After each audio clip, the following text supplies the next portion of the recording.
Bem, dando prosseguimento, eu gostaria de convidar mais uma vez o presidente da ANEPREM, senhor Eliomar Santos, ele que já está acompanhado aqui do subsecretário dos RPPS, SPREV, e presidente do CONAPREV, o Alex Albert Rodrigues. Então eu convido os dois aqui para o nosso palco para que a gente possa dar prosseguimento à nossa programação do Congresso. Passa a palavra para ele. Então, já adiantando, passo a palavra para o senhor Alex Albert Rodrigues. Seja bem-vindo. Então, boa tarde a todos e a todas. Vocês me explicam o que é esse negócio de sucatinha? E o outro era o quê? Nossa! Fiquei curioso aí. O pouco que eu assisti, achei muito boa a palestra do colega. Agora, nós vamos falar um pouco mais sério, né, gente? Só para a gente finalizar, então, esse congresso, e a gente agradece mais uma vez o convite da ANEPREM. Estivemos aqui, os nossos colegas, né, todo o período do congresso, dando apoio a vocês, escutando vocês, discutindo com vocês, para a gente aprender com vocês.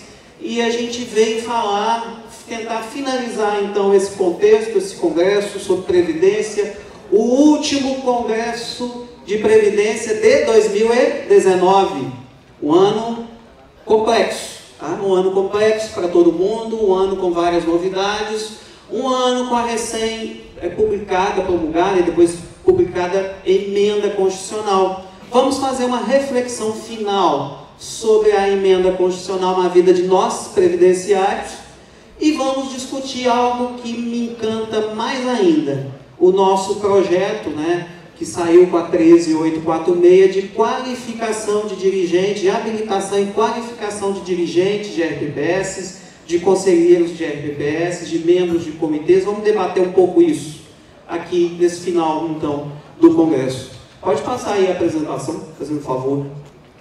Sucatinhas, não é isso? O que é sucatinhas, afinal? É bom ser sucatinha ou não é bom ser sucatinha? Ah, não é bom ser sucatinha? Ah, tá. Então não temos nenhuma sucatinha aqui, é isso? Ah, ok. Então, novos rumos da responsabilidade previdenciária.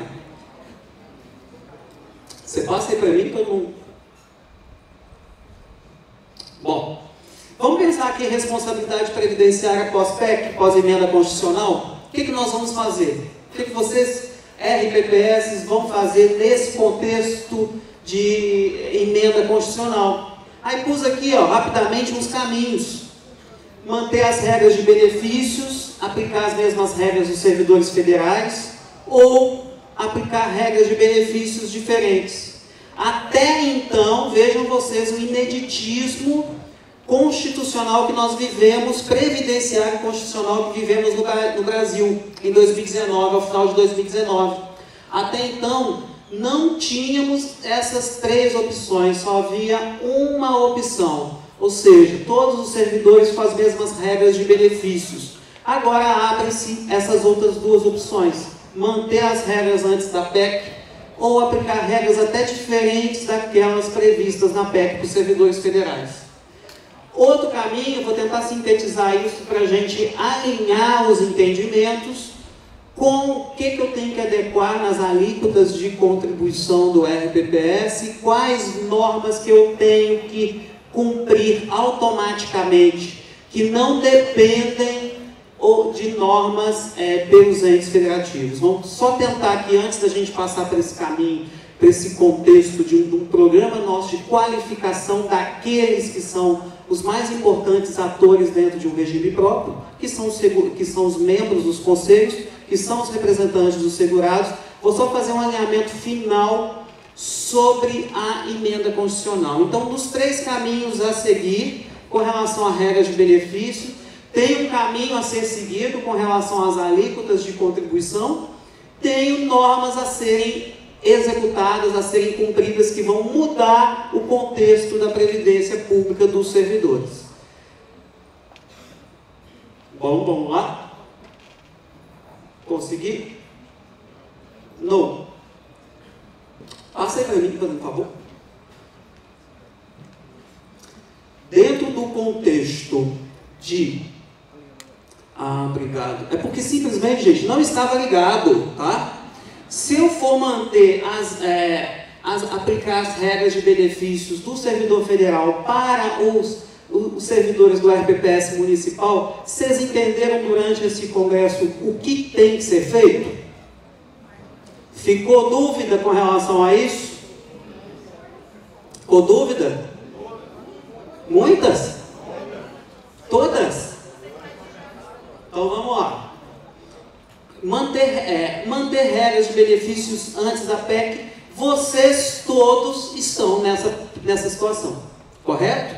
Tirando nós, servidores federais, enquanto vocês não editarem normas, atos legais relativos a regras de benefícios do seu RPPS, aplica-se as regras anteriormente vigentes.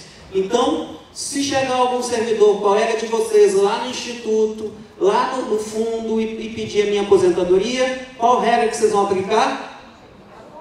As atuais. Artigo 40 da Constituição e emendas constitucionais. Nisso vocês não têm dúvida, correto?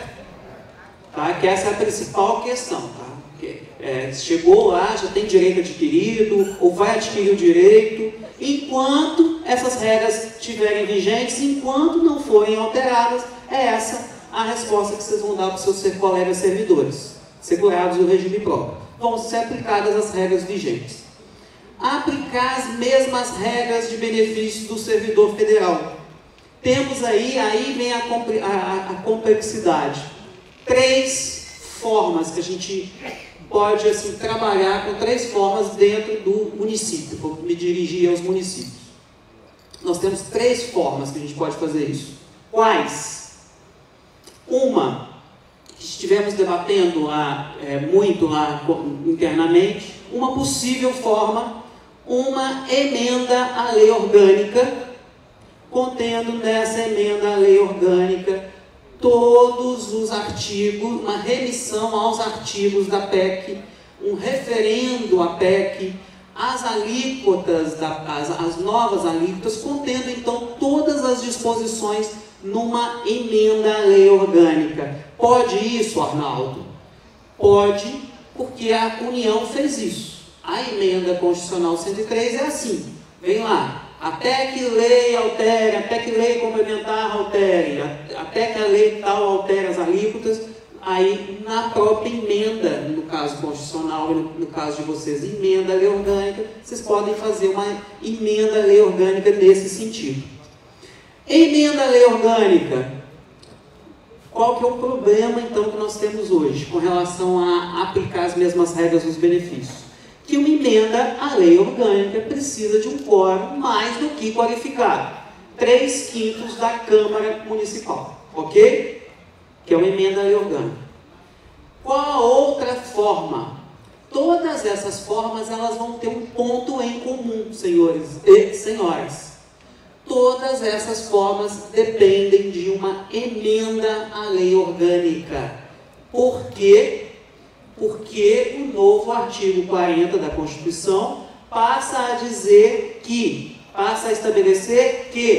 as idades mínimas das aposentadorias vão ter que estar previstas numa emenda na Constituição Federal para o servidor federal, na Constituição Estadual para o servidor estadual, na lei orgânica para os servidores municipais. Então, todas as alternativas vão passar por uma emenda à lei orgânica, ok? E o porquê disso? Porque o artigo 40 mudou.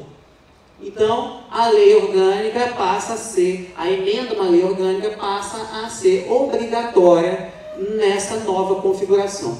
Segunda, vamos dizer, segundo pacote, ou segunda alternativa, editar uma lei ordinária referendando as alterações do artigo 149 da Constituição. Esse artigo 149 trata das contribuições progressivas, das contribuições extraordinárias e das contribuições dos aposentados e pensionistas, se um dia o ente quiser instituir acima do salário mínimo.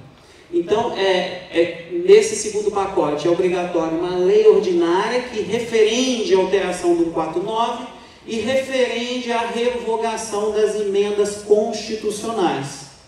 E esse segundo pacote também fica acompanhado de uma lei, ou emenda à lei orgânica, contendo as outras regras. Aí, como que a gente tem desenhado essas minutas desses atos? No mais sucinto possível, sempre fazendo remissão à PEC. E uma terceira opção, uma terceira possibilidade, uma emenda à lei orgânica com as idades mínimas e uma lei complementar instituindo ali ou fazendo remissão às regras de contribuição, às regras de benefícios dos servidores públicos federais. E na lei complementar também trazendo as alíquotas. Ficou mais claro? Não, né? Ficou? Mas vamos então tentar ainda dirimir mais essas dúvidas, que essas dúvidas estão nos permeando internamente e vocês externamente, todo o sistema desde então.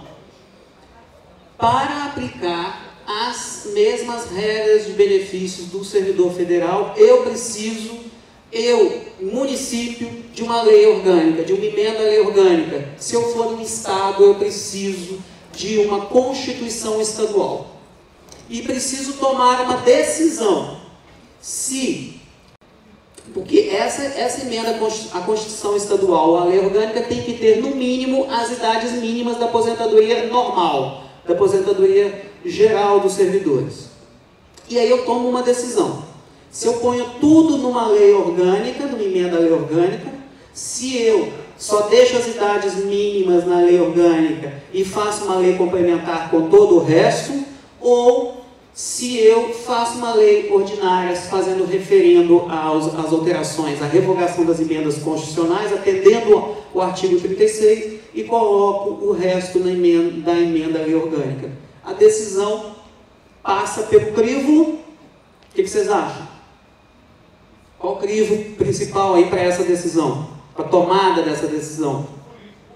Político. O que acontece com uma emenda à lei orgânica? O que pode acontecer com uma emenda à lei orgânica? Ela ir para a Câmara, ter algumas alterações, algumas desconfigurações, e o prefeito não consiga vetá-la.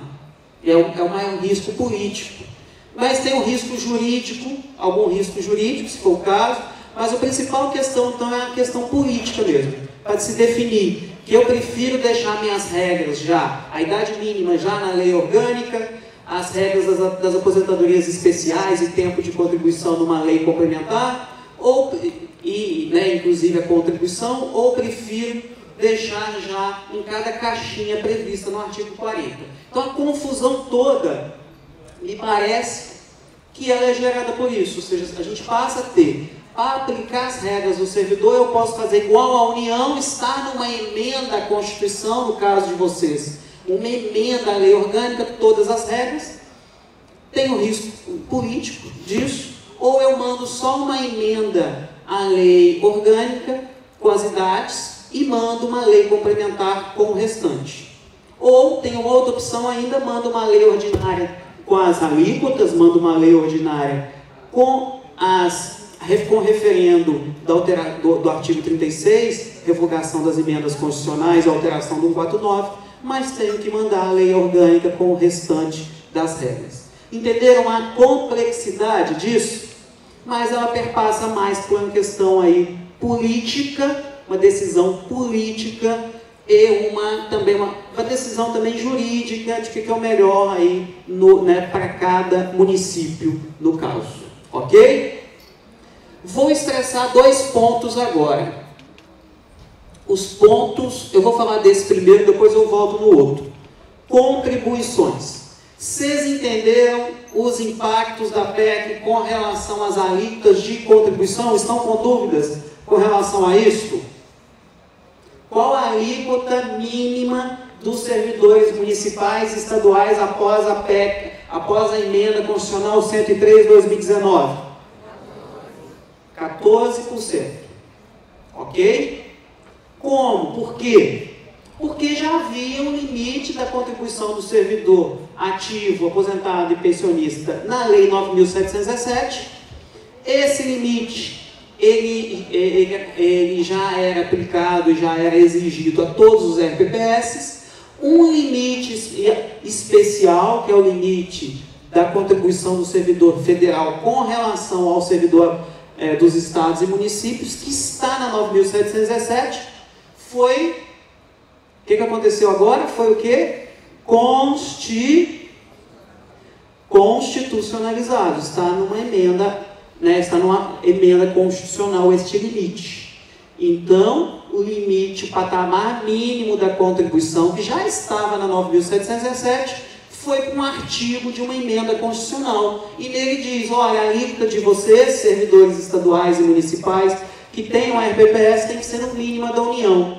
Aí vem toda a confusão deste caso, porque a alíquota da União, ao mesmo tempo em que a PEC fala assim, até que seja alterada a Lei 10.887, a alíquota do servidor federal é de quanto? 14%. Só que aí depois vem os incisos e vem dando abatimentos e acréscimos a esta alíquota, dependendo da faixa de contribuição, já aplicando alíquotas extraordinárias. E aí mora toda a confusão. Como resolver esta confusão? Bom, resolvemos da seguinte forma, e simples. E tem muito a ver com o que eu falei primeiro do referendo à emenda constitucional 103, as alterações que foram feitas por ela no artigo 149 da Constituição. Primeiro, eu só posso aplicar alíquotas progressivas se eu fizer este pacote que eu comentei anteriormente. Só se eu referendar a PEC. Eu tenho 3 formas de referendar a PEC. Tudo numa única emenda à lei orgânica, numa lei ordinária mais a lei orgânica, numa lei complementar mais uma emenda à lei orgânica. Então, se eu referendar na forma do artigo 36, uma lei de iniciativa do Poder Executivo que referende integralmente as alterações do artigo 149 da Constituição, eu posso aplicar as alíquotas progressivas. Se não, a minha alíquota é 14, uniforme. E a outra questão para a aplicação da alíquota da alíquota progressiva é que depende de o que foi elevado com a PEC, agora eu tenho mania de falar PEC, com a emenda constitucional 103 ao status, que já era um princípio de todo esse nosso sistema, que a gente luta, né, labuta, e vocês mais do que a gente, né, no seu dia a dia, já trabalham dentro desse sistema, né, dos regimes próprios, o que já era um princípio constitucional desde a emenda 20, reforçado na emenda 41 e alçado agora popstar, vamos dizer assim, com a emenda constitucional 103. Que princípio é este? Oi? Solidariedade. Oi? Qual o princípio estruturador dos RPPS inaugurado com a emenda 20, reforçado com a 41 e agora alçado aos píncaros da glória? Oi? Oi? Responsabilidade financeira, mas eu acho que alguém escutou uma palavrinha aí. Equilíbrio financeiro e atuarial. É o equilíbrio financeiro e atuarial que vai nortear tudo. Por isso, a gente fala que ele foi lançado, né, como já era o princípio estruturante dos regimes próprios, caráter contributivo e equilíbrio financeiro e atuarial, e agora equilíbrio financeiro e atuarial passa a ser o guarda-chuva de todos nós. Porque se eu posso ter regras de benefícios diferenciadas entre o município de Vila Velha e Viana, o servidor de Vila Velha pode ter uma regra de benefício diferente do servidor de Viana, diferente do servidor da Serra, diferente do servidor de Vitória, citando um caso aqui, lá do Espírito Santo, por exemplo, que pode ocorrer. Mas o que vai nortear tudo isso e todas essas escolhas? O equilíbrio financeiro e atuarial. Então, o equilíbrio financeiro e atuarial, se forem aplicadas alíquotas progressivas, ele tem que comandar a escolha dessas faixas de contribuição e das alíquotas. porque eu não posso aplicar umas alíquotas progressivas que vão piorar a situação do meu equilíbrio financeiro atuarial. Pois bem, gente, quis passar esse recorte com relação às contribuições para todos nós ficarmos alinhados com relação ao impacto da emenda constitucional 103 com relação às alíquotas de contribuição. Lembrando, então, a alíquota uniforme de 14%, se for referendar a PEC, nos termos do artigo 36, pode aplicar a alíquota progressiva, mas tem que ser observado se essa aplicação vai prejudicar ou não o equilíbrio financeiro e atuarial do sistema. Dúvidas com relação às contribuições? Já tem alguns estados com alguns projetos nesse sentido. O artigo 149, que fala da contribuição de nós servidores efetivos. A nossa contribuição é o quê? Faz parte de que gênero? É um tributo. O artigo 149 amplia a base de contribuição, a possibilidade da base de contribuição dos aposentados e pensionistas sobre a parcela que exceder o salário mínimo. Então passa a ser possível essa tributação dos aposentados e pensionistas. Mas já posso aplicar? Pode? Não. Só aplicá-la depois de referendar a PEC nos termos do artigo 36. Para isso, usar aqueles 3 conjuntos de normas que eu citei há pouco. Ok? São as dúvidas recorrentes sobre alíquotas. Alíquotas progressivas também só podem ser aplicadas, conforme eu disse, após o referendo. E o que dirá as alíquotas extraordinárias?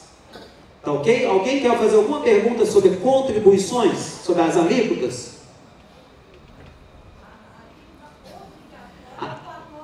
A alíquota obrigatória é 14%, mínima 14%. A progressiva facultativa. Muito bem. Este é o resumo. Falou em 3 palavras o que eu passei uns minutos aqui tentando explicar. Isso mesmo. A obrigatória é 14%, a progressiva é facultativa. Depende de referendar a PEC, depende de estudo atuarial. Mais alguma dúvida sobre isso? Oi?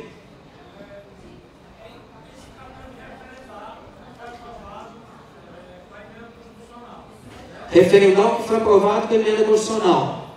Pode fazer para simplificar. Vou ter que estudar casa a casa, cada RPS. Mas eu posso fazer uma lei local dizer que a parte municipal de previdência ficará igual a do regime Da União? aprovado da União. Uma lei local? Não. Por hora, não. Uma lei local significa uma lei ordinária. Não sei se foi isso que você perguntou. Mas, se for acompanhado de uma emenda à lei orgânica, pode. Entendeu? Isso. Então, via lei orgânica, pode. Via tudo numa lei orgânica, tudo. Uma parte numa lei orgânica, uma parte numa lei complementar, uma parte na lei orgânica, mais um referendo na PEC pela lei ordinária. Isso são 3 possibilidades. Mas então, talvez a sua pergunta seja: hoje, os RPPS dos estados e dos municípios podem aderir, entre aspas, às regras de benefícios dos servidores federais? Sim, podem. E não dependem da discussão, votação, promulgação e publicação da PEC paralela, que é a PEC 133. Então, o que a PEC 133 faz é facilitar esse pacote que eu disse no início. O que ela fará, quando ela for promulgada, a gente não tem aí, né? Não podemos aí afirmar para vocês nenhuma perspectiva, né, de prazo. Quando ela for promulgada, ao invés de fazer a lei orgânica, bastará uma lei ordinária. Em um artigo da lei ordinária. Oi. Fica muito mais fácil a gente levar isso do jeito que está, que foi aprovado na lei federal, e quem faz discussões locais. Sim. Cada município vai fazer as suas coisas de acordo com as convicções políticas.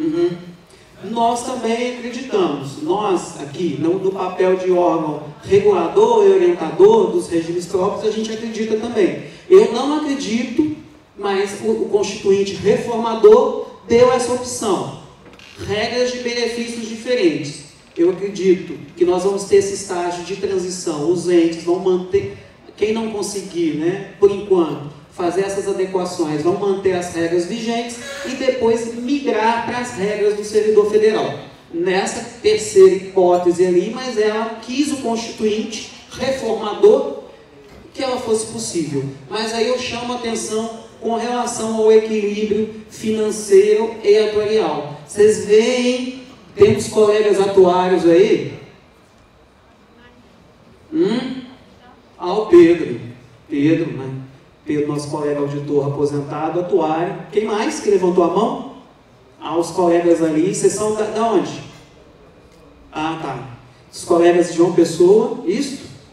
Então, vocês passam a ter um papel primordial dentro desse sistema. Quem mexe e lida com previdência, nós temos o Alexandre ali, estava ali o Alexandre, previdência complementar, o Erickson está indo para a previdência complementar. A previdência complementar, né, o plano, né, de previdência complementar, ele funciona todo estruturado, todo a partir disso, né? Você define um plano de benefícios e para depois você definir o plano de custeio. Já é uma exigência lá da 9.717, mas agora ela passa a ser o primordial.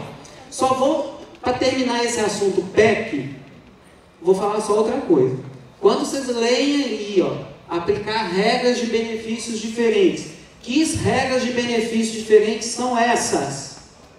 O que vocês acham? Que tipo de regra que os RPPS vão poder fazer, vão poder estabelecer para os seus servidores? Quais regras? Oi? Regras de transição podem ser estabelecidas. O que mais? As regras básicas, idade e tempo de contribuição, ok? Idade, tempo de contribuição, tempo de cargo, né? São as regras básicas de elegibilidade aos benefícios. Essas podem ser manejadas, alteradas pelos RPPS, desde que atendido o equilíbrio financeiro atuarial. Não posso conceder uma aposentadoria especial, vou frisar isso só para a gente alinhar, que eu acho que é importante esse momento da gente ir alinhando e vendo as dúvidas. Eu não posso ter uma aposentadoria especial na União para o Alex, que é a carreira de auditor fiscal, tá?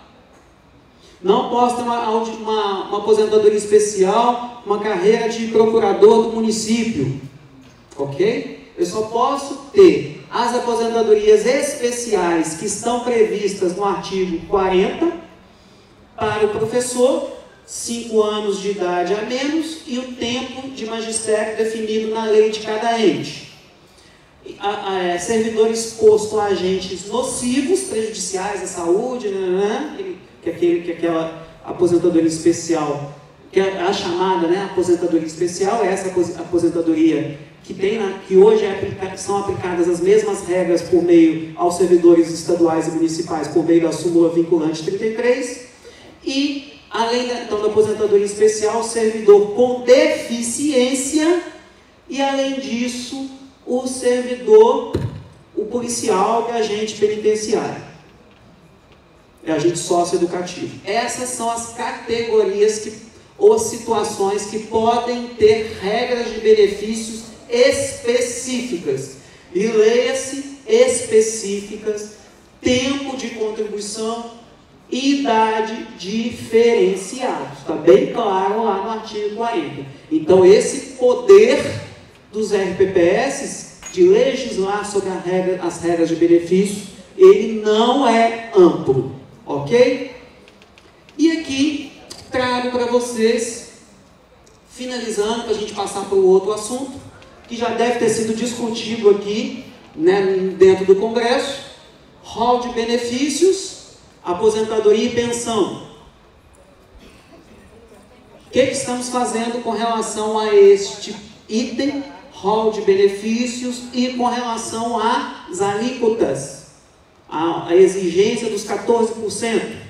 estamos editando, propondo à PGFN uma portaria dando um prazo para fins do CRP. Acredito que Narlon ou algum outro colega possa ter comentado aqui no Congresso, ok? Mas já é de aplicabilidade imediata. Reunir-se com o seu secretário de administração, seu secretário de RH, e definir os RPPS que tem, né, que mantém esses benefícios de auxílio-doença e salário-maternidade, como vai ser essa transferência.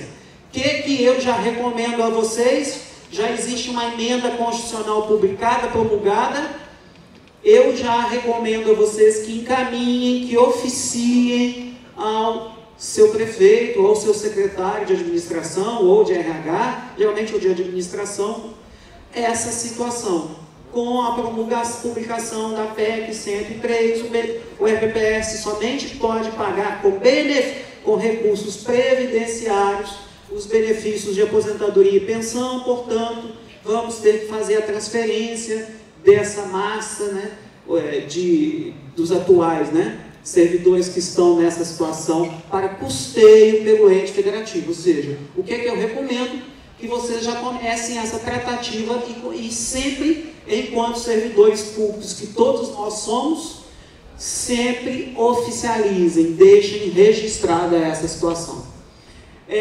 Outras regras que passam a ser vigentes: novos parcelamentos, 60 meses. Né? Não é mais permitido ao legislador, quer seja ele do regime geral, da Receita Federal, ou nós, enquanto reguladores do sistema dos RPPS, parcelamentos acima de 60 meses. Não é mais permitido, então, refis.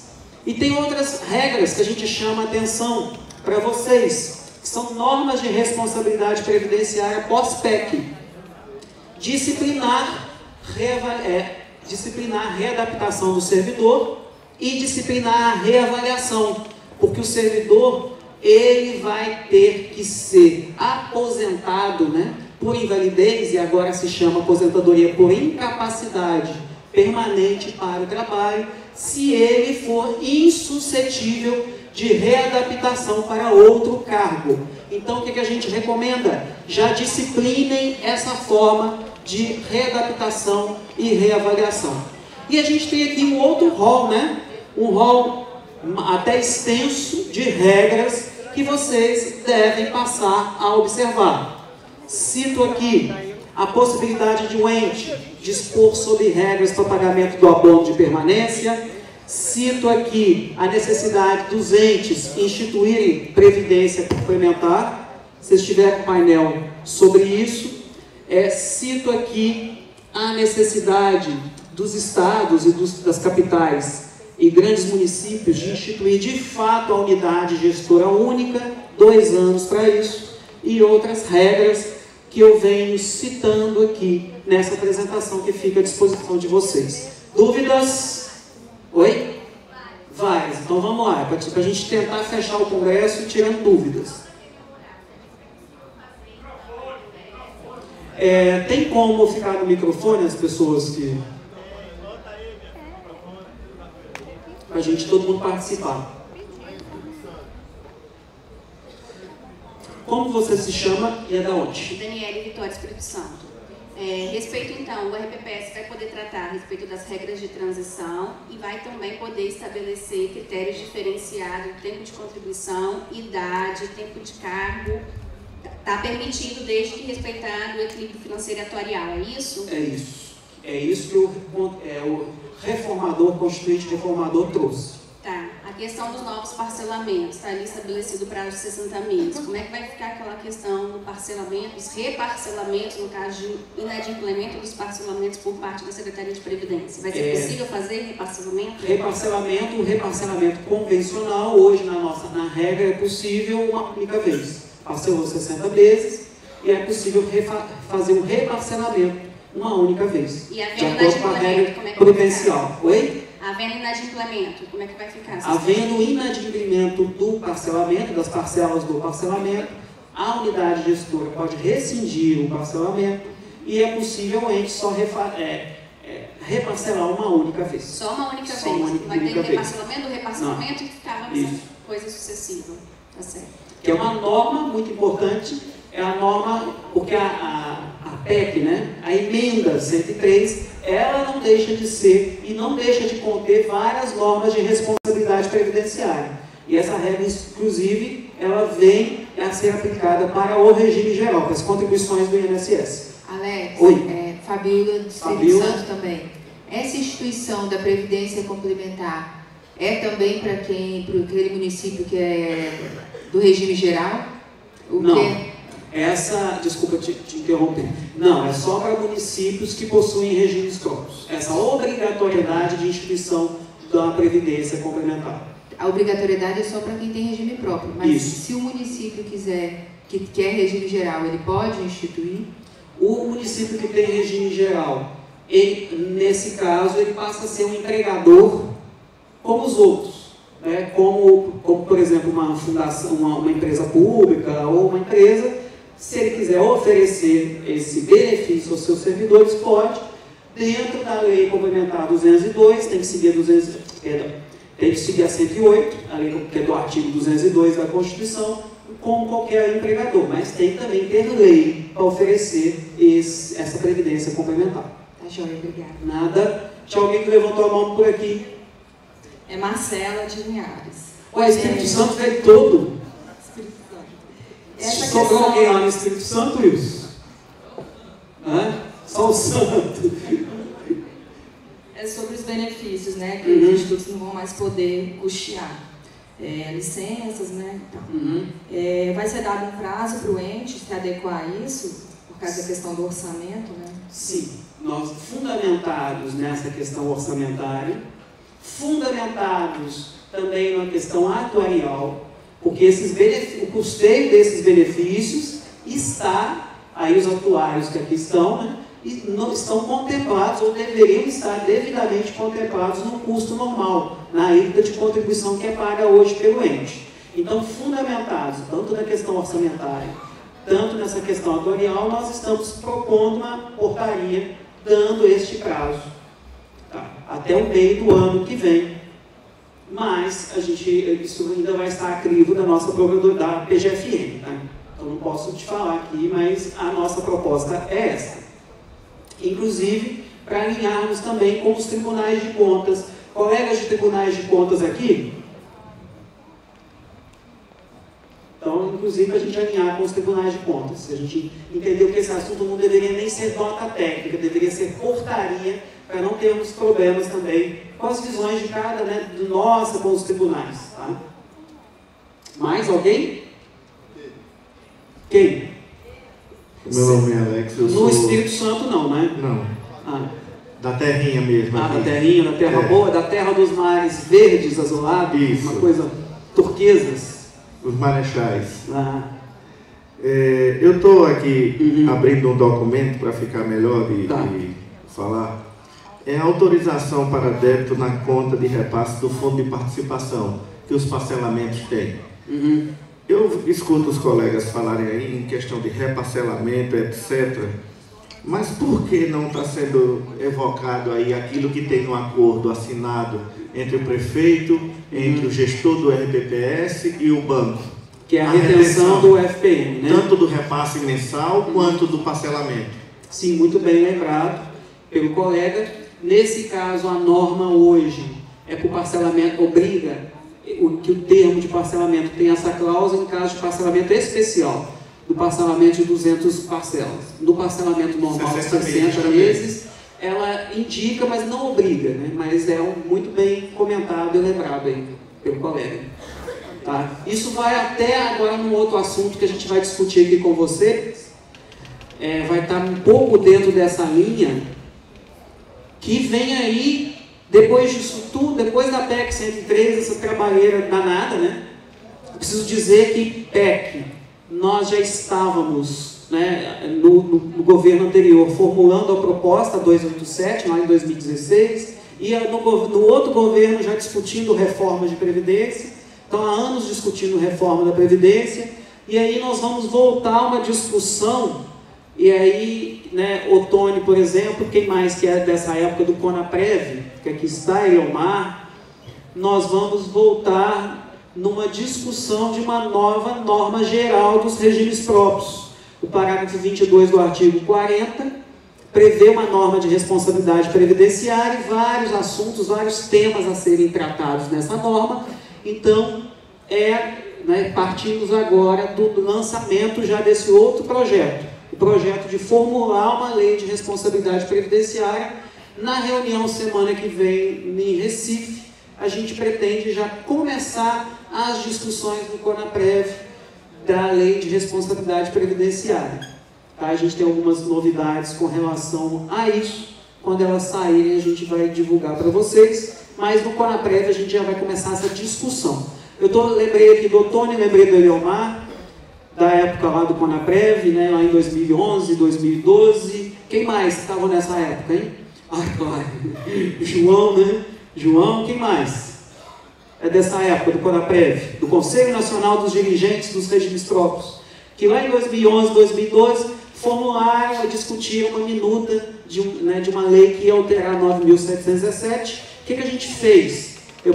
Nós pegamos essa minuta que foi discutida lá, com a nova previsão constitucional, e já estamos fazendo lá uma minuta para a gente começar essa discussão da lei de responsabilidade previdenciária. E aí eu lembrei disso porque é um assunto que a gente pode estar tratando aqui nessa lei complementar, inclusive.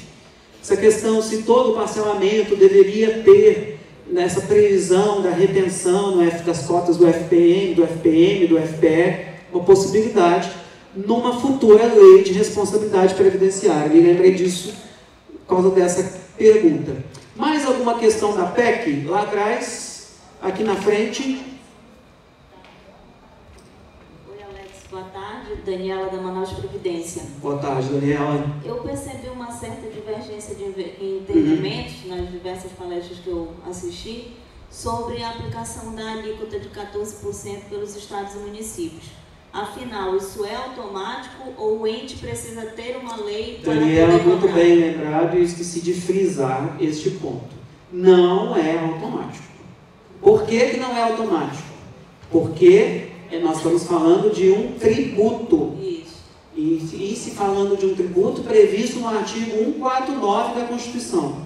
Tributos, esse tributo por meio de lei de cada ente federativo. Automático, quando a gente fala, ou às vezes comentamos em algum evento, alguma discussão, que é uma norma automática, ou seja, é obrigatório que a alíquota seja elevada em caso de RPPS com déficit atuarial.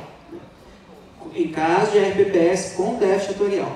Então ela é obrigatória nesse sentido, é um limite obrigatório. Mas depende de lei de cada ente federativo, muito bem colocado. Mas aí no caso 14 passa a ser o piso, né? 14 é o terão piso. que cobrar no mínimo, No mínimo 14. Então todo mundo terá que ter a sua lei para isso. Isso. Aí por isso nós estamos propondo a PGFN uma portaria dando um prazo para que vocês façam essa discussão, encaminhem esse projeto de lei e esse projeto seja aprovado lá no âmbito dos seus municípios. Aí, no caso, nós só conseguiremos isso no próximo ano, porque Sim. esse já terminou, e aí só vamos poder cobrar em 2021.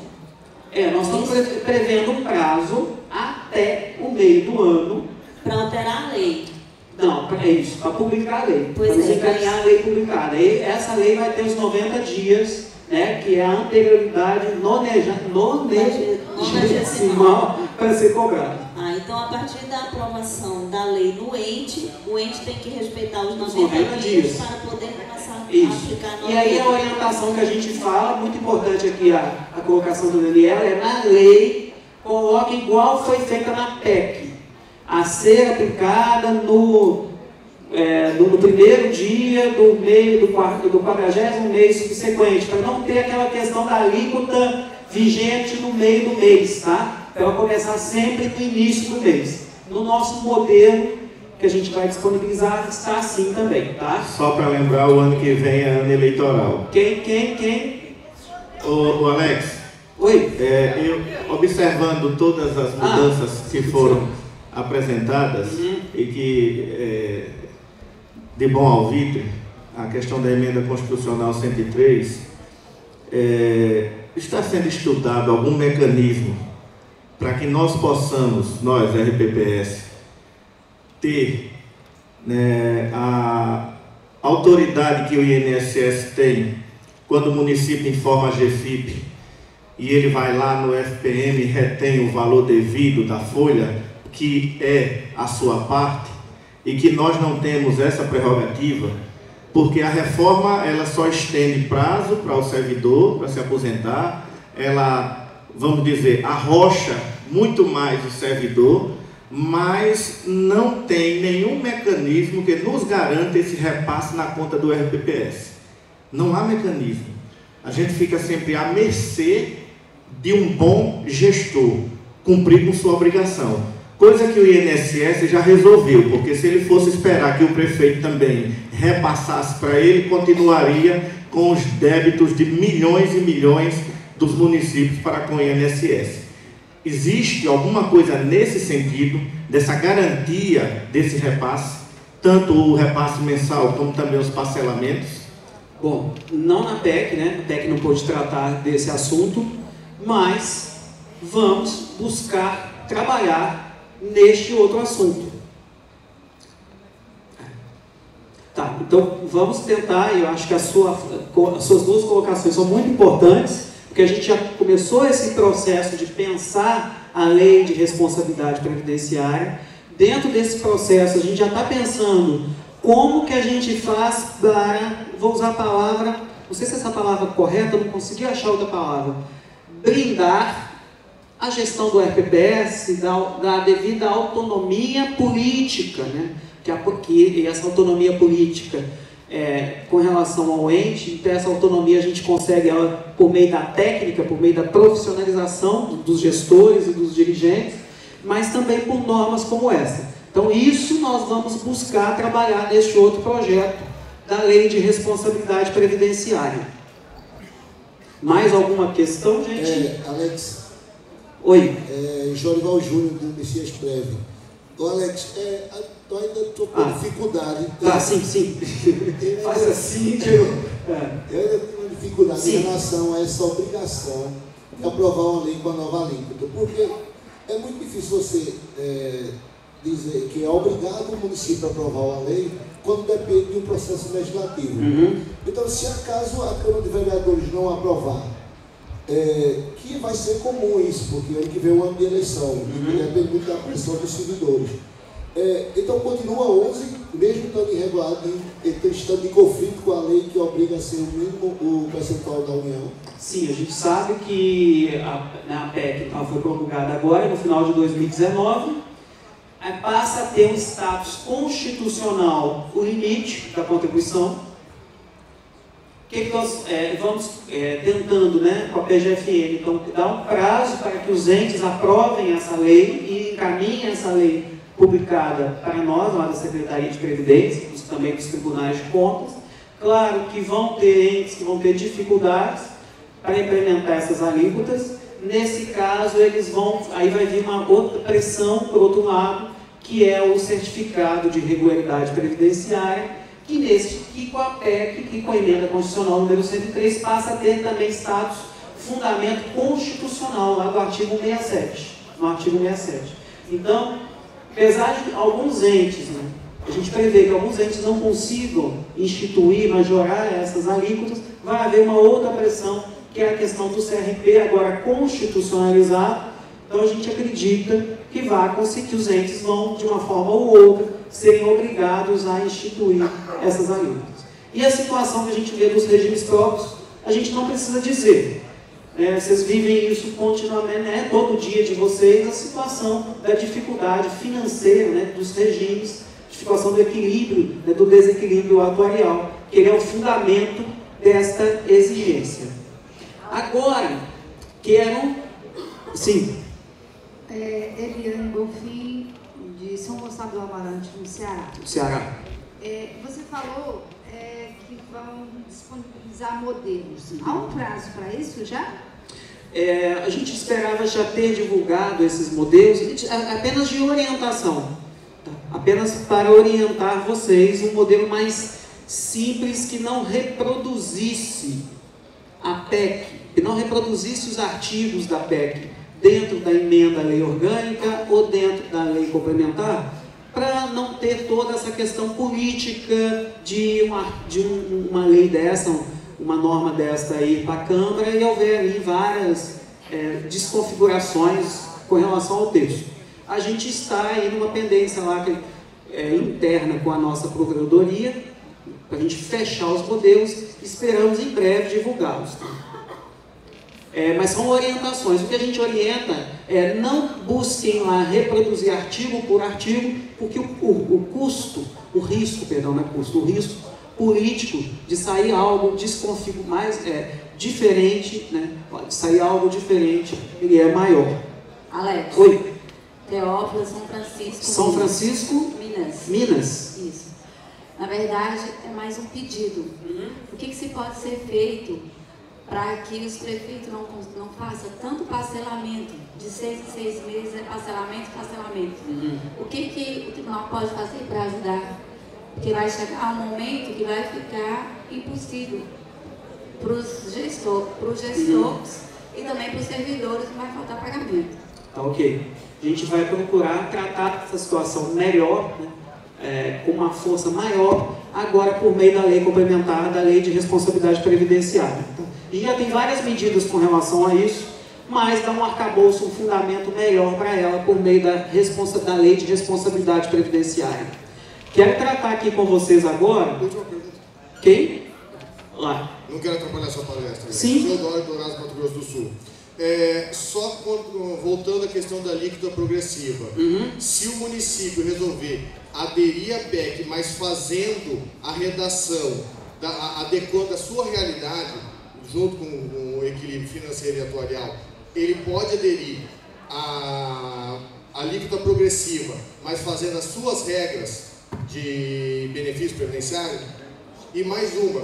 Não, peraí, a primeira que eu não entendi. A questão da alíquota progressiva. Sim, a alíquota progressiva. Você tem que aderir à reforma. Para instituir, você tem que fazer o referendo na forma do artigo 36, que é referendar a alteração do artigo 149 da Constituição. Sim. Mas aí eu posso fazer... Instituir a alíquota progressiva, pode. Sim, mas ela não é uma obrigatoriedade, é uma faculdade. Sim. Mas eu posso fazer ela aderindo à reforma, mas com benefícios que estejam dentro da realidade do nosso Instituto? Sim, sim. O que ele está perguntando, perdão, esqueci, foi seu nome?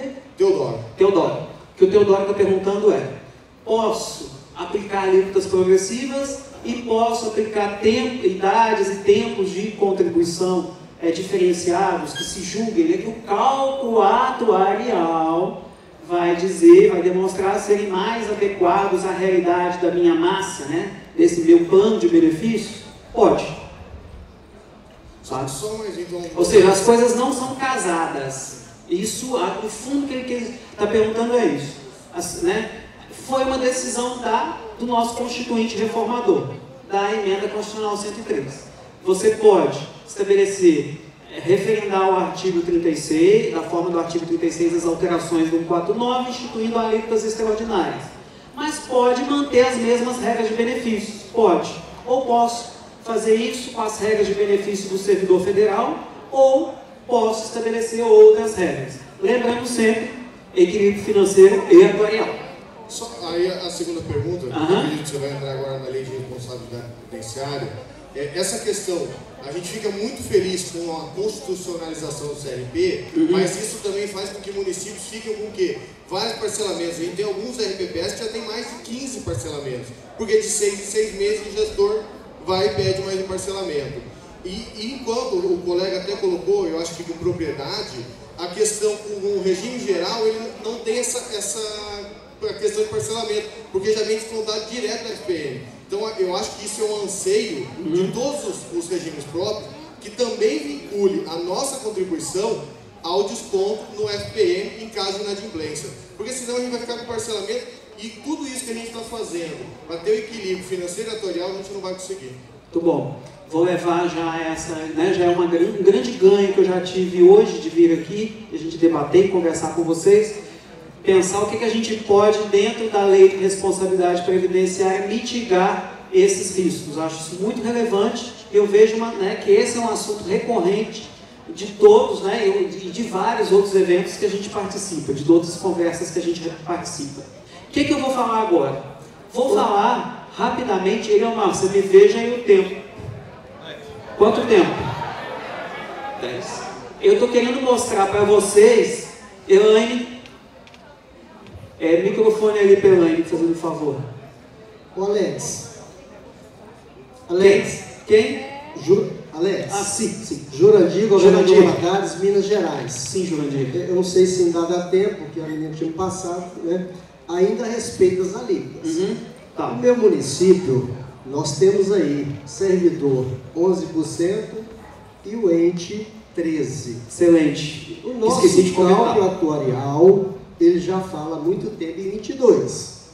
Os colegas já disseram, né? O político não sabe. E aí, esses 14%, não ficou claro, é para o servidor e para o ente? Se eu vou aplicar 14 e o município aceita, sendo que o cálculo já pede 22, como é que fica isso aí? Uma segunda coisa, eu gostaria... Deixa eu te responder essa primeira, Jurandir, só para a gente pegar a vibe. Esqueci de comentar. Então, o Estado, o limite que foi constitucionalizado é o limite da contribuição do servidor do Estado e do município, tem que ter no mínimo a alíquota do servidor federal. Este limite está na 9.717. Na 9.717 nós já temos o limite que a contribuição do ente tem que ser, no mínimo, igual à contribuição do servidor. Então, esse caso específico que você está citando, a lei de vocês, no mínimo, vai ter que prever 14% servidores, aposentados e pensionistas e 14% para o ente. Olha, vai ter 28% de custo normal, né?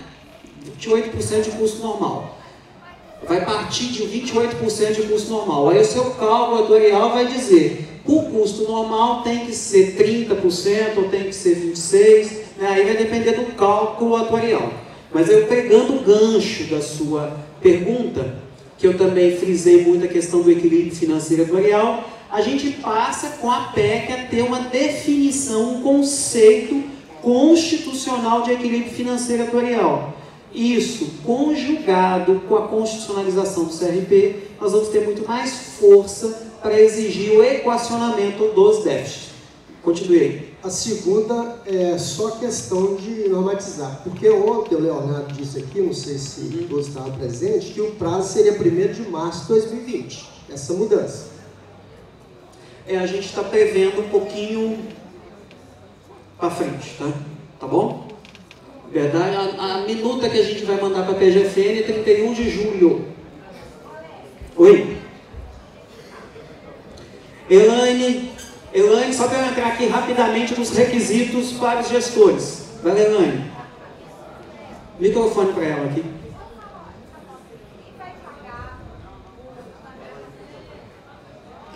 Quem vai pagar o salário família do aposentado? O salário família do aposentado, você faz pergunta difícil. É do filho do aposentado, porque se todos os auxílios serão por conta do ente e o aposentado é do RPPS, quem irá pagar o salário família? Eu entendo que aí seria o RPPS, mas vamos, né, colocar essa questão numa nota. Mas o aposentado, né? Bom, é assunto para a gente resolver. A gente está aqui falando, ela vem com uma situação fora da caixa, né? Ela vem, como é que fez o palestrante aqui? Vamos debater essa questão. Mas isso daí, vamos lá. Vamos olhar de gestor, né? Gestor que eu falo lá dos meus auditores, lá dos nossos analistas, e que faz parte então da regulação do sistema. É um problema não muito grande, vamos dizer assim, né? É um problema não muito relevante para a sustentabilidade do sistema. Bom, Vou apresentar aqui rapidamente, bem rapidamente, a nossa minuta de regulação da 13846. Conseguimos uma coisa inédita em 2019. Conseguimos, depois de 2004, alterar a norma geral dos regimes próprios, a 9.717, que passa a ter status de lei complementar. E nesta alteração, conseguimos incluir um artigo 8º-B, que entendo como principal da Lei 13.846, que entendo como principal artigo da responsabilidade previdenciária, ao exigir requisitos para os dirigentes de RPPS, os gestores de investimentos, os membros dos conselhos de administração e fiscal e os membros de comitês de investimentos. Até então, que tínhamos com relação a isso? Portarias do Ministério da Previdência, falando que o gestor de recursos do RPPS tinha que ter certificação, dizendo que os membros dos comitês tinham que ter certificação. Além disso, recentemente, não tão recentemente, mas em 2017, conseguimos que o Conselho Monetário Nacional dissesse: olha, para ser responsável pela gestão dos recursos dos RPPS, o gestor e os participantes, eles devem comprovar experiência profissional e conhecimento técnico, conforme requisitos estabelecidos nas normas gerais. Então, até então, tínhamos isso. Portarias do Ministério da Previdência voltadas à questão de investimentos, ao gestor de investimentos e ao comitê de investimentos. E uma resolução do Conselho Monetário Nacional reconhecendo a necessidade da qualificação dos gestores, mas também e participantes do processo decisório de investimentos. Ocorre que em junho de 2019, ao ser decorrente daquela medida provisória das fraudes, conseguimos fazer essa alteração significativa agora numa lei complementar, com status de lei complementar, dizendo que, olha, dirigentes dos regimes próprios têm que atender esses requisitos, não ter sofrido condenação criminal ou incidido em alguma situação de inelegibilidade, possuir certificação e habilitação comprovadas, possuir experiência nessas áreas e ter formação superior. E vejam vocês que o parágrafo único passa a mencionar que os requisitos da condenação e da certificação aplicam-se aos membros dos conselhos deliberativo e fiscal e do comitê de investimentos. Até então, e tínhamos um inciso da 9.717, dizendo que um critério de organização e funcionamento dos regimes próprios é a participação de representantes de vocês, segurados, nos órgãos de deliberação colegiada, órgãos em que sejam deliberadas as decisões sobre regime próprio. Ponto. A partir então de junho, passamos a ter numa lei, na norma geral, as palavras Conselho Deliberativo, Conselho Fiscal, Comitê de Investimento, requisitos para os conselheiros e para dirigentes. Isso é um ganho muito grande para todo o sistema. Tá? Não é para fechar a gente, é para abrir a gente. Vamos lá. Por que é para abrir? Por que é para melhorar? Por que é para fortalecer? Porque aí passa a ser exigidas normas, requisitos que vão impulsionar essas palavrinhas que eu consegui lembrar aqui, ó. A profissionalização das pessoas que atuam dentro dos regimes próprios, das unidades gestoras, uma norma que vai impulsionar, induzir capacitação, que vai induzir formação, experiência, aprendizagem. Mas mais do que isso, uma norma que, quando chegar um novo prefeito, ele vai ter que escolher entre servidores capacitados, profissionais, com formação, para ocupar a gestão de um regime próprio.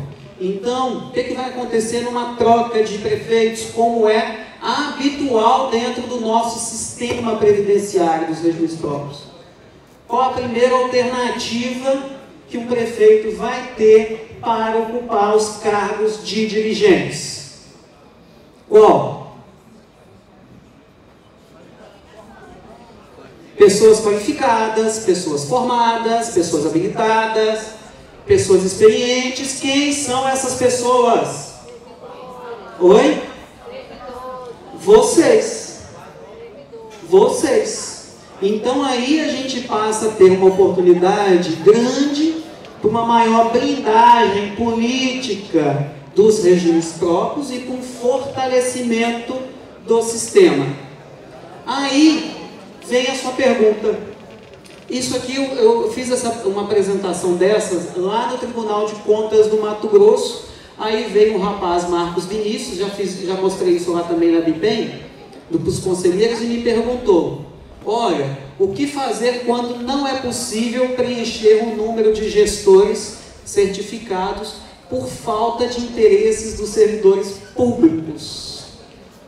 Aí ele me veio com essa. E aí qual que foi a minha resposta?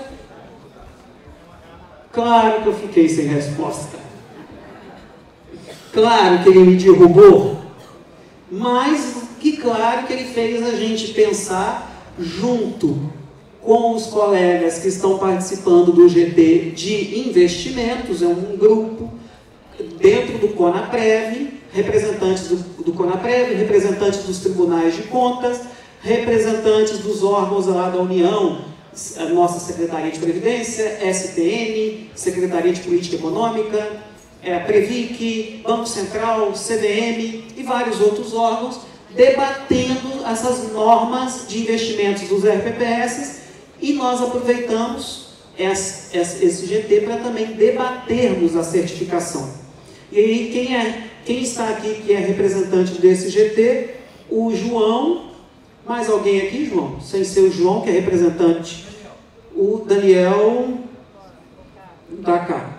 Tá? Então nós temos vários representantes. Então o que a gente aproveitou então essa provocação do colega previdenciário, um conselheiro lá no Mato Grosso, de um município lá do Mato Grosso, e as discussões que nós estamos tendo no GT. Vamos tentar montar um programa de qualificação que a gente respeite as especificidades, os históricos de nós, RPPS, mas que a gente, por meio desse programa, ser implementado de forma gradativa, a gente atinja aqueles objetivos iniciais que eu estava a me referir.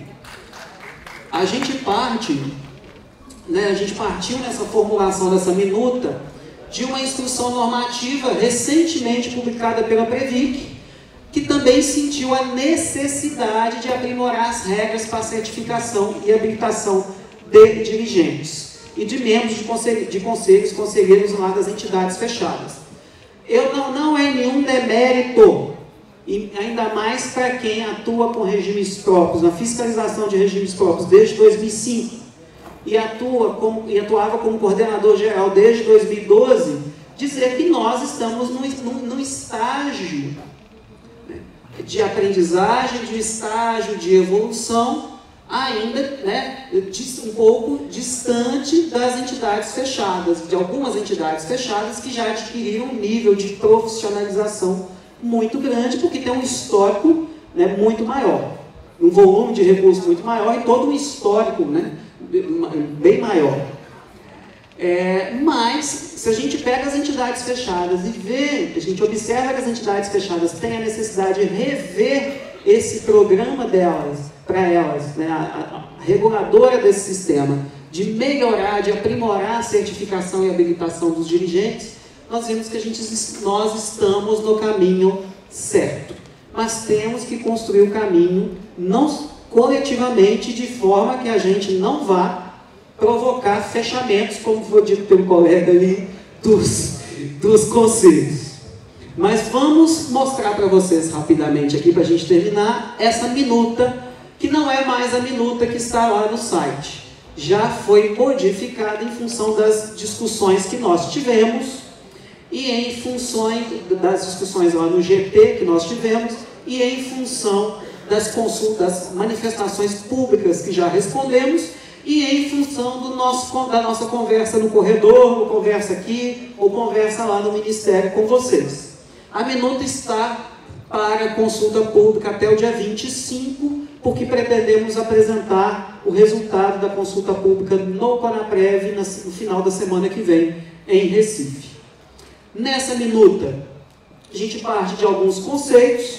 Os principais conceitos a gente já tem dentro da portaria. O que é um conselho deliberativo? O que é um conselho fiscal? Nós já temos em portaria de atuária, na 464. O que é um gestor de investimentos e um comitê de investimentos? Na portaria de gestão de investimentos, parâmetros de gestão, que é na 519. Tivemos que definir, ou tentar definir, o que é um dirigente de RPPS.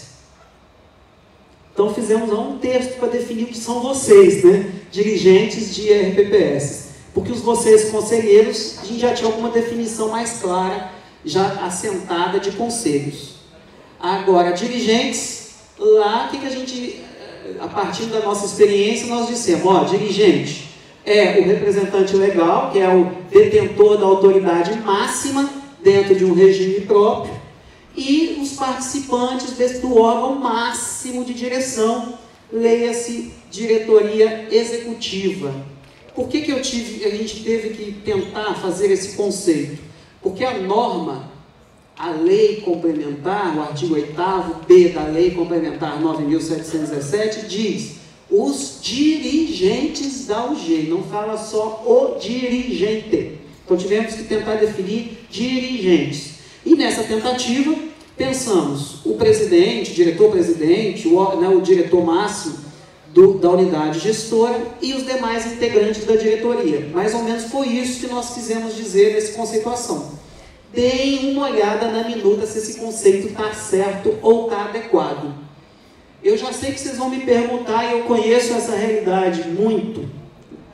Existem regimes próprios que têm apenas um presidente, que não tem diretor. Tem algum regime próprio de vocês que não tem diretor?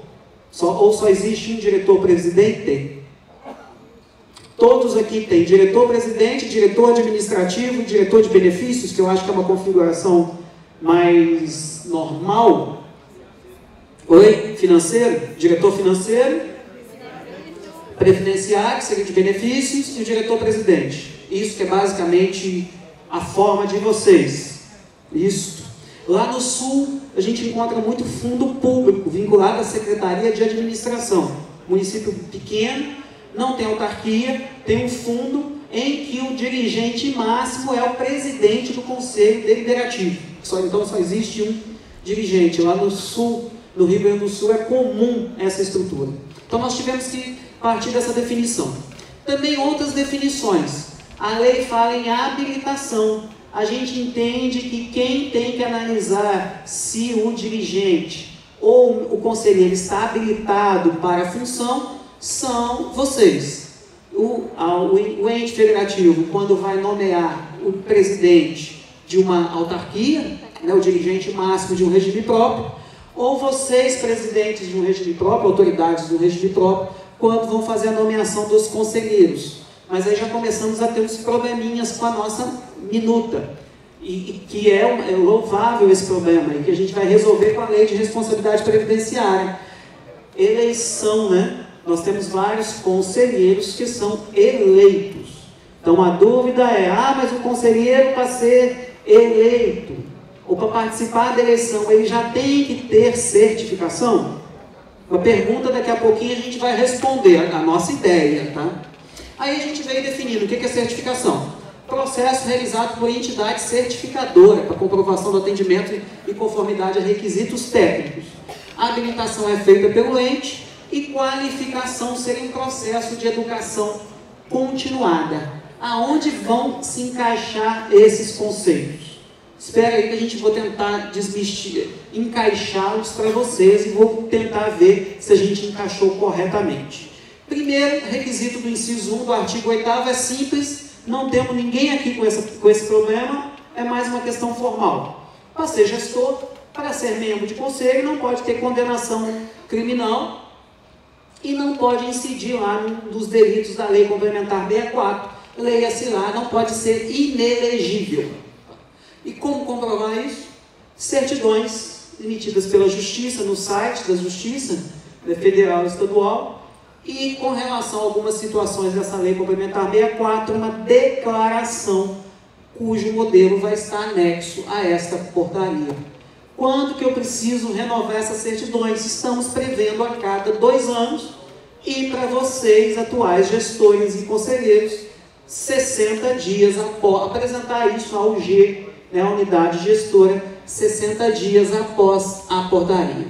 Aí vem uma questão lá do Congresso da BIPEM, que eu não fui claro lá no Congresso da BIPEM de conselheiros, porque depois veio uma moça me falar assim, uai, então todo mundo vai ter que ter CPA 10 ou CGR-PPS, que é a certificação de investimentos?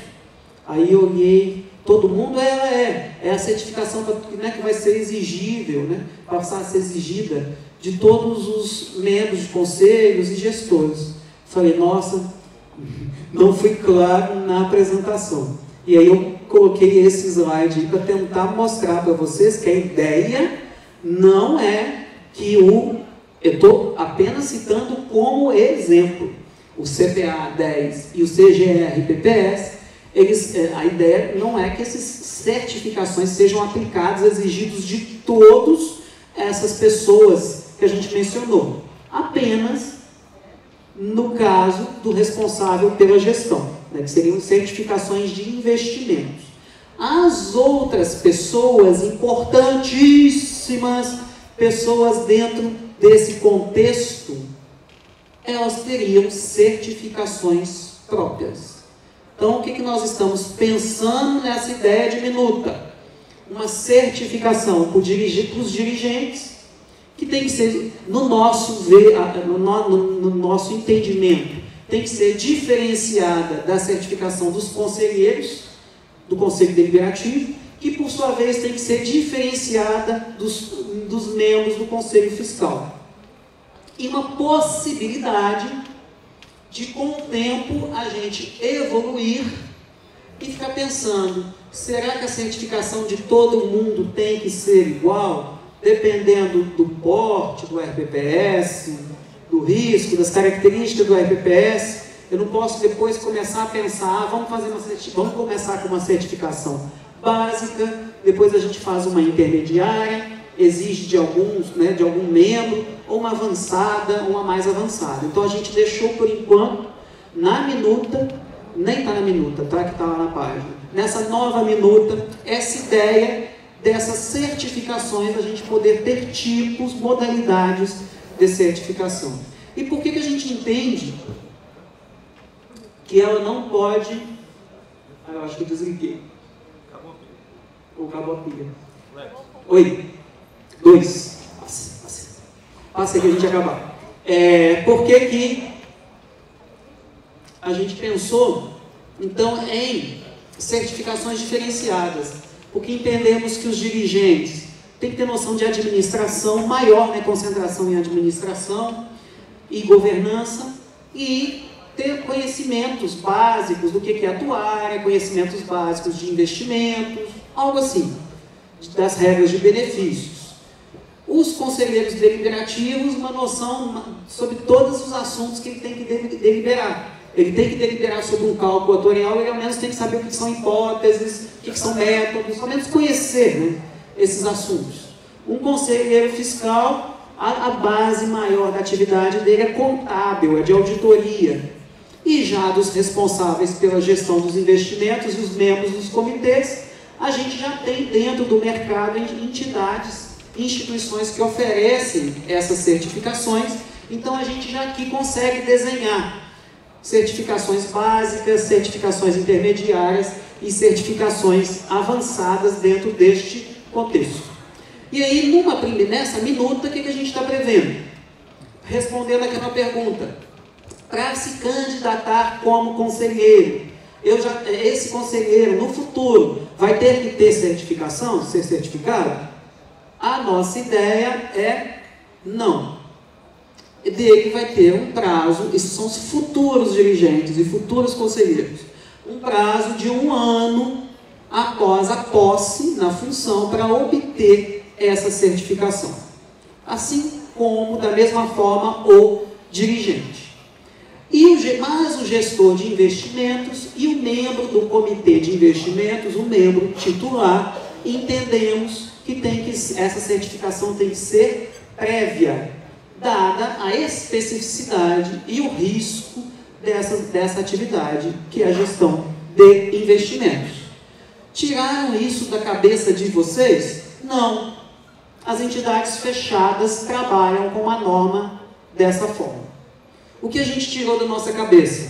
Nas entidades fechadas, as patrocinadas pelo poder público, tem normas muito rígidas de estrutura. Já define o que é diretoria, já define quantos membros do Conselho Deliberativo, quantos membros do Conselho Fiscal, já define mandato. Aqui a gente quis indiretamente definir que instigar ou induzir que o mandato de um conselheiro tem que ser de no mínimo, que ser de 4 anos, porque se for menos de 4 anos, o prazo fica reduzido para 6 meses. Isso foi uma ideia, então, da minuta, então, encaminhada. Se esses dirigentes ou esses membros forem substituídos, quem for substituir esses dirigentes ou esses membros vai ter que se certificar no prazo restante. Aí vem a situação, uma dúvida, debates e debates entre nós, depois lá no GT, e nos debates com todas as pessoas que a gente faz. Há pessoas que acham, por exemplo, que todos os conselheiros, independente de qualquer regime, deveriam buscar essa certificação. Outros já acham, no meu conselho, no meu município vai ser difícil a gente conseguir conselheiro, já é difícil, ainda mais com essa norma pode ser mais difícil. A gente entende que nem todos os conselheiros deveriam ser certificados. O mesmo se diz com relação aos diretores, dos dirigentes. Todos os dirigentes deveriam ser certificados ou não deveriam ser certificados.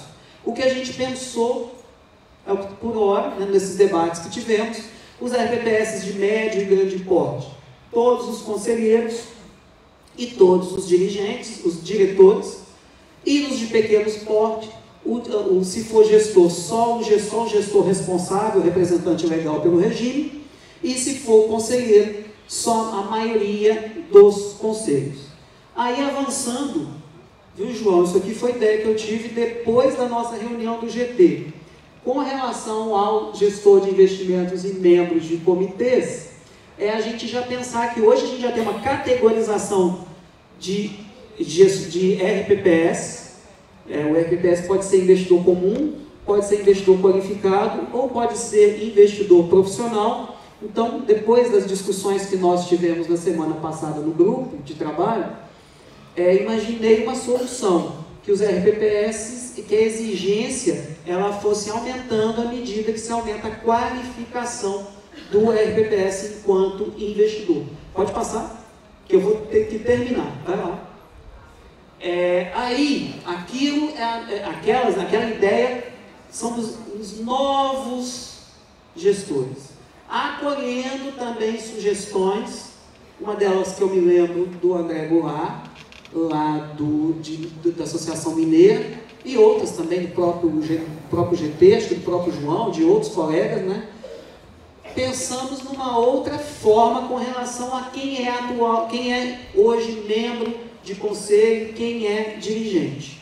Que nós pensamos, então, isso é uma ideia, a gente vai, nós vamos debatê-la, né, lá no Conaprev, depois com o pessoal do grupo do GT de investimentos, que seja bastante gradativo, ou seja, que essa exigência da certificação ela seja a partir de 2021, dado todo o contexto que a gente vai ter ano que vem, um ano eleitoral, que ela fosse então a partir do ano que vem, quer dizer, do próximo ano, depois do ano que vem, 2021, e que se desse prazo de 1 ano, por exemplo, certificação de dirigentes, 1 ano para o diretor máximo, 2 anos para a maioria dos diretores. e depois 3 anos para todos os diretores. É uma ideia, tá? Que a gente vai estressar lá no Conaprev e depois no GT. Membros do Conselho, a partir de 2021, 1 ano para 1/3 dos conselheiros. Depois, 2 anos para a maioria dos conselheiros. Depois, 3 anos para todos os conselheiros. E fomos trabalhando essa modulação assim. Com relação à certificação de investimentos, o que hoje já existe uma norma que obriga o CPA 10 ou CGR-PPS ou equivalente para o gestor de investimento e para a maioria dos membros do comitê. A gente, por hora, mantém essa norma e faz, então, essa exigência adicional para os RPPS qualificados ou profissionais, mas dá um prazo para que os gestores ou membros dos comitês consigam, então, reconhecer essa certificação. Por fim, qual que é a ideia? A ideia é que as entidades, instituições que queiram ser certificadoras comprovem ter qualificação técnica para tal. Que elas encaminhem os seus certificados, os seus programas para análise e, se elas forem reconhecidas, vai existir um ato da Secretaria de Previdência, assim como já existe um ato da Previc dizendo: para a certificação de dirigentes de RPPS são reconhecidas as seguintes entidades ou instituições e reconhecidos os seguintes certificados. Para a certificação de gestor de investimentos, as seguintes instituições, entidades e os seguintes certificados. E assim por diante. Então é um desenho que aí eu vou chamar a atenção para a gente finalizar aqui nossa apresentação. Que o principal desse desenho é que quem vai quem vai avaliar se aquela entidade está apta a ser certificadora para vocês, conselheiros, e para vocês, dirigentes de regimes próprios, e quem vai avaliar se aquele certificado está aderente à necessidade daquela função, pode passar, vão ser nós, os órgãos reguladores e de fiscalização e representantes de vocês mesmos, gestores de regimes próprios. Então, por hora, a gente já tem uma comissão que faz um trabalho de avaliação do pró-gestão e a ideia nossa é que essa mesma comissão, a gente reconfigure essa comissão e que essa comissão passe a ter essa atribuição. Portanto, uma gestão compartilhada. E o que a gente quer inserir, além de representantes de vocês, a RPPS, e de representantes nossos da SPREV, inserir ali, no mínimo, os representantes de tribunais de contas para avaliar, então, essas instituições e avaliar estes certificados. Então, no fundo, a gente passa a ter um programa de certificação e de qualificação. Só esqueci de dizer aonde que entra aquele conceito de programa de qualificação continuada ou de educação continuada. É porque dentro então dessa certificação, a primeira certificação seria provas e títulos. A renovação dessa certificação pode ser obtida mediante esse programa, para o qual vão ser consideradas, por exemplo, participação em eventos de capacitação, em eventos de educação previdenciária, em cursos, ou diversas atividades que a pessoa consiga comprovar para a entidade certificadora que ela está se capacitando, se atualizando.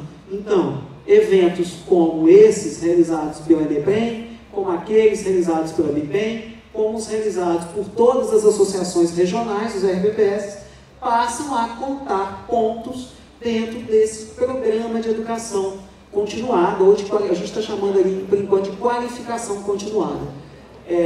Ou seja, nós estamos institucionalizando, inclusive, iniciativas louváveis, como essas que são feitas pelas associações. Bom, meu tempo acabou. Só mais um ponto. Um segundo. Volta aqui fazendo um favor, o slide. Que tem os requisitos. Só para estressar com vocês esses requisitos. Tem outros 2 requisitos que estão na Lei 8.9.717, no artigo 8º. Formação superior. A norma não define que formação. esse requisito passa a ser exigido dos dirigentes de regimes próprios. O que nós colocamos na minuta? Que esse requisito seja exigido dos gestores que forem empossados após a portaria. Significa que os atuais, no nosso entendimento, os atuais gestores que possuem anos e anos de experiência não precisariam cumprir este requisito. Isso foi a ideia que nós colocamos na norma com relação à exigência de curso superior. A outra exigência é com relação à experiência. Com relação à experiência, o que nós entendemos é que cada ente, em especial os conselhos deliberativos de cada RPPS, defina esses requisitos de experiência, mas na última minuta que nós trabalhamos, a gente colocou um prazo mínimo de 2 anos, ou era 1 ano, não me lembro aqui o que a gente debateu lá no GT, que ao menos tivesse um período mínimo de experiência, e quem iria definir que tipo de experiência, como que ia ser avaliada essa experiência para os gestores dos RPPS, seria o Conselho Deliberativo ou a legislação do ente federativo. Com isso a gente encerra, só pode passar, a gente agradece, primeiro, volta ali nesse slide aqui, mais um.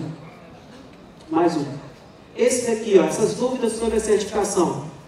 Vou citar algumas pessoas. Esse aqui foi o Erickson, que me mandou lá no WhatsApp essas perguntas, quando ele viu a primeira minuta, perguntando se vai haver definição de carga horária para ministrar conteúdo mínimo. Aí ele perguntou ali, ó, programação dos congressos pelas associações que tiverem conteúdos mínimos, que cobrirem, né, os conteúdos mínimos, poderiam ao final do congresso aplicar uma prova e os que obtiverem X% de acerto serem certificados. Uma ideia que o Erickson teve, nos mandou essas consultas, essas perguntas. O curso pode ser AD, outra questão que ele levantou, e várias outras. Pode passar? Pode passar?